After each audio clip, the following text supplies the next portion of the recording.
boleh diceritain nih kepada teman-teman gimana sih biar bisa dapat beasiswa di sana, kemudian bisa survive tinggal di Wuhan atau di Tiongkok lah gitu ya. Itu gimana caranya gitu?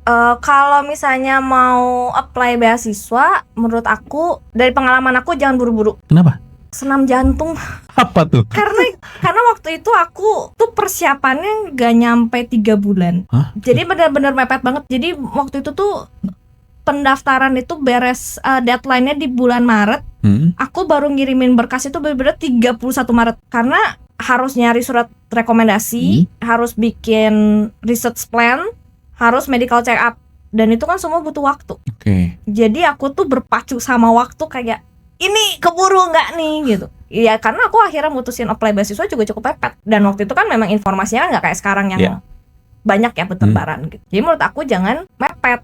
Karena kalau misalnya salah satu berkas yang harus dipenuhi juga kan HSK. Ujian HSK itu kan bukan yang tiap bulan. Oh iya, benar. Terus udah ujian HSK keluar itu hasilnya 1 bulan 2 bulan. Iya, nggak langsung ya. Worst case paling akhir kalau kita nggak lulus, berarti kan harus ujian lagi dong. Iya. Nah makanya kalau misalnya menurut aku sih paling aman enaknya ada estimasi 6 bulan sampai 1 tahun. Kelihatannya lama banget, tapi ini secara persiapan mental juga buat aku lebih enak. Apakah itu dari segi persiapan bahasanya, persiapan dokumennya, dan yang terakhir persiapan finansialnya. Karena kan gak semua orang bisa ngeluarin 15 juta langsung jebret. Iya sih, bener. Ya kayak aku kemarin ya, meskipun aku dibantu sama cici aku langsung keluar segini.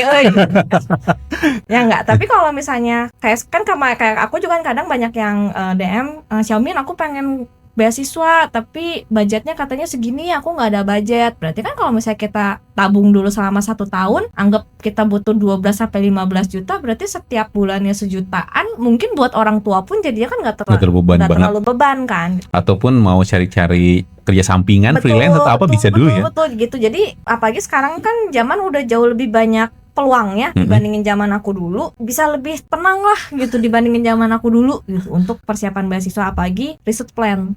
Research plan ini nggak bisa main-main kalau menurut aku. Apalagi sekarang saingannya udah lebih banyak. Ya gimana caranya kita bisa memastikan si pihak pemberi beasiswa ini merasa memang kita itu worth it untuk diberikan beasiswa itu kan. Gitu. Dan jangan sampai ya udahlah yang penting keterima dulu aja beasiswanya gitu. Nanti nyampe sana, Xiaomi aku nggak bisa ngikutin. Bahaya. Banyak kan yang begitu. Ya kan, yang kayak oh ya udah aku ngejar HSK. Sorry nih ngejar HSK aja nilai HSK 5 180. 180 kan sebenarnya minim ya. Sedangkan untuk perkuliahan di Tiongkok yang HSK 5 nilainya 250 ke atas aja ngap-ngapan gitu. Nah, ini HSK 180 terus iya aku keterima 180. Katanya bisa kuliah ke Tiongkok HSK 5 180. Yang penting HSK 5. Tapi kan nilai range-nya gak dilihat. Nah alhasil begitu kuliah ke Tiongkok kena mental, gak ngerti apa-apa. Ini mau ngejar pace-nya gimana. Ya pace di luar negeri kan jauh lebih cepat lagi nih gitu. Jadi kalau makanya menurut aku kalau misalnya dari jauh-jauh hari kita udah nyiapin dari segi apapun itu, nyampe ke Tiongkoknya pasti pulang-pulang benefitnya banyak banget. Tapi kalau semuanya yang penting ya lihat nantilah, yang penting inilah gitu, nyampe sana waduh kan pusing, banyak yang gagal juga. Nah itulah makanya kenapa nyambung ke yang gimana caranya bisa survive. Kalau misalnya dari awal juga kitanya udah sorry banget nih pasif, mindsetnya pasif yang kayak pokoknya harus Lawson nih yang ngasih tahu aku, pokoknya materi apa segala macam dosennya yang nggak enak, pokoknya ya ini sih aku gini, pokoknya kitanya nggak yang explore atau kitanya inisiatif sendiri deh. Nyampe di sana ya pasti susah survive-nya karena ngerasanya kok dunia tidak berpihak pada diriku gitu.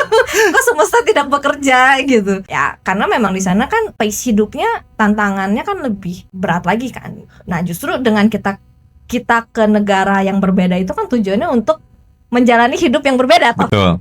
Nah jadi pasti akan ada nggak nyamannya, ada tantangannya, ada asiknya gitu. Semuanya kan pasti ada. Nah di saat semua itu kita memang dari awal juga udah nyiapin pelan-pelan, sampai sananya juga pasti akan enak.